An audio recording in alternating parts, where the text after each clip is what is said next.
Obviously, we are in this period, which has been described as the fourth industrial revolution. We don't use that term very much in China, but it's a term that's being used globally.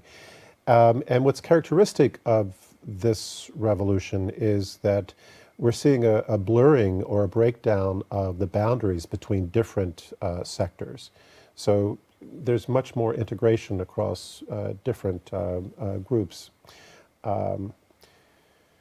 And as China had achieved, let's say, the first position in the industrial model of the current or the now lapsing era, it knows that it needs to be in the forefront of upgrading its capabilities in order to maintain that capacity going forward. And we know that certainly China has faced growing tech decoupling pressures from the United States. So all of this is part of it, but then there's another side of it, which is certainly that we have this innovation drive, and we also have this idea that there are a lot of Chinese companies, a lot of state-owned enterprises that are inefficient at this time, and it's difficult for us to promote certain types of policies that might directly aim at results that could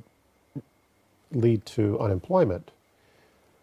But at the same time, one of the things that we are now realizing in China is that it's vitally important to upgrade these companies in order to, as a national security issue, right?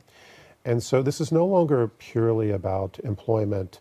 It's also about the greater good of the country, its ability to compete facing these difficult headwinds.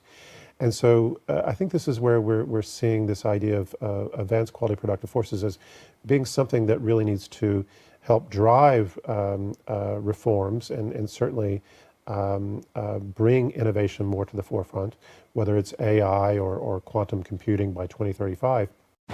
This is CGTN Radio. Hear the difference.